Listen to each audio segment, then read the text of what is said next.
There's an X here before the name.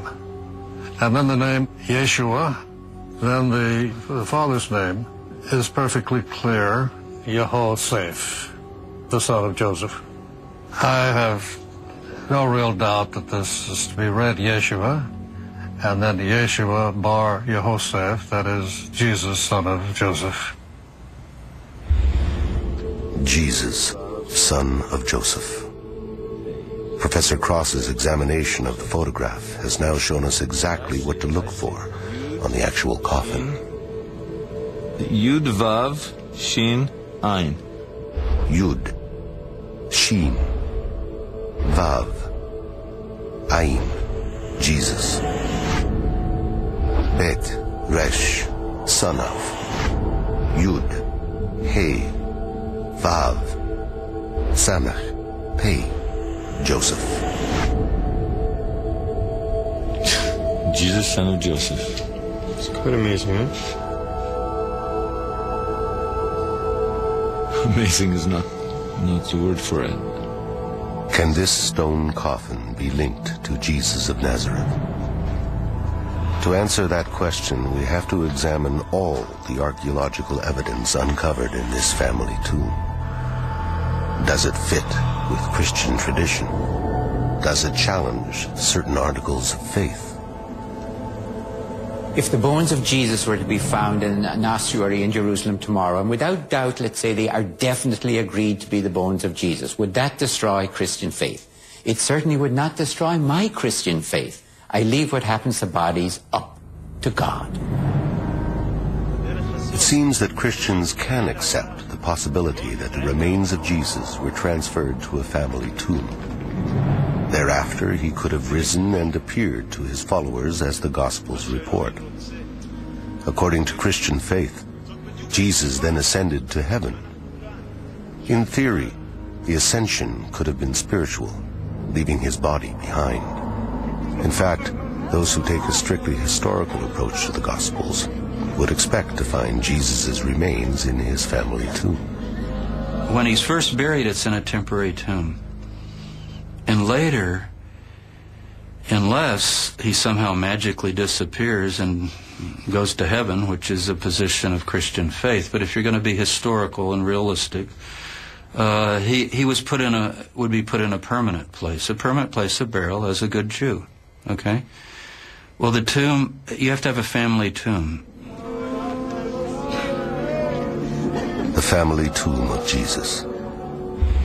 If the ossuary found in the Talpiot tomb, marked Jesus, son of Joseph, did at one time contain the mortal remains of Jesus, then all the ossuaries in that tomb would have to belong to members of the Jesus family.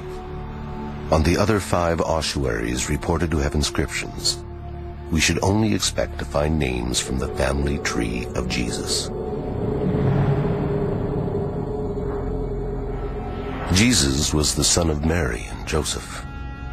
But what many people don't know is that according to Christian tradition, he had 2 sisters, Miriam and Salome. And the Gospel of Matthew tells us he had 4 brothers, Simon, Judah, James, and Joseph. His adoptive father, Joseph, was descended from King David. But Joseph most likely died in Nazareth and would have been buried there, not in Jerusalem. Jesus' mother Mary, Maria in antiquity, was also of Davidic descent. But unlike Joseph, according to later Christian tradition, she died in Jerusalem. And within the same tomb as Jesus, son of Joseph, a second name was discovered. First of all, it's an ossuary found in Jerusalem. The ossuary is now housed in the basement of the Israel Museum. As you can see, the script is very simple. The Hebrew letters that create this name are Mem. Mem is for M. Resh, like R. Yud can be I or Y. And Hey, in Hebrew, it's like H in Latin, English. That makes Maria. Maria. And it's one of the rare examples of that name on ossuary in Israel. Maria, Mary, found in the same family tomb as Jesus, son of Joseph. Could this be the Virgin Mary's ossuary?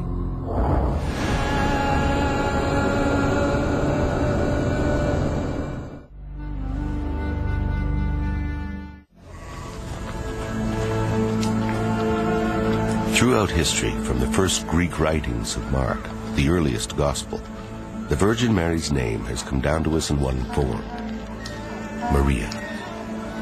It is a Latinized version of the Hebrew, Miriam. After Jesus' death, Mary continued with his teachings and must have gathered a large following. In those times of religious transition, Roman converts also began to follow Jesus, and so as her popularity grew amongst his followers, Mary's name was Latinized. That is why the New Testament records her name as Maria. Written in Hebrew, the name Maria is very rare, but it's exactly what was found on the ossuary in the Talpiot tomb.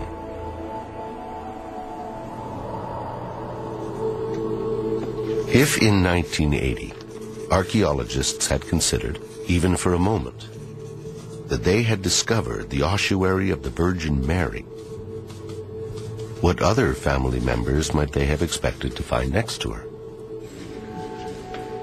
Look, Matthew. Look here. M-T-Yud-Hey, so Matya.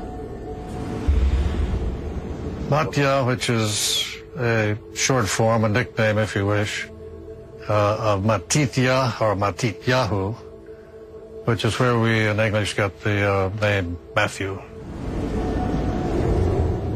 Matthew. The name, at first, doesn't seem to fit with the Jesus family. The New Testament is made up of the writings of 4 Gospels, attributed to Matthew, Mark, Luke, and John.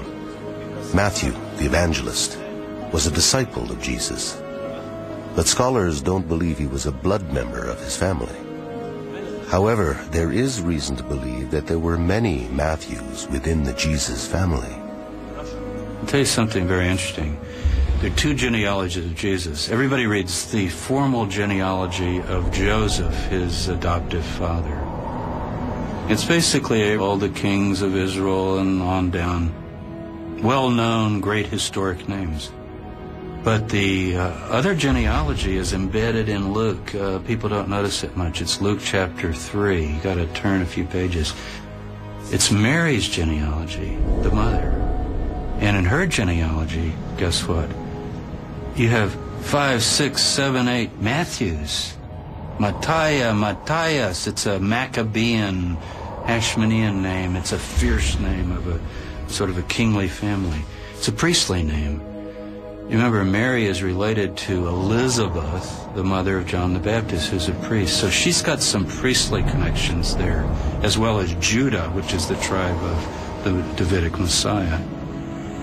So I don't think it's odd that we would have a Matthew in this tomb at all. In fact, it's sort of one more congruence and fitting together. In fact, unlike Matthew, many biblical names like Isaac or Jonah would have virtually disqualified the tomb as the Jesus family tomb, because they do not appear anywhere in Jesus' genealogy. There isn't a single name that doesn't fit the gospel story. Each name in the same tomb connects. Every single one of these names is gospel related. There isn't like any name like Daniel or something else. It just doesn't fit.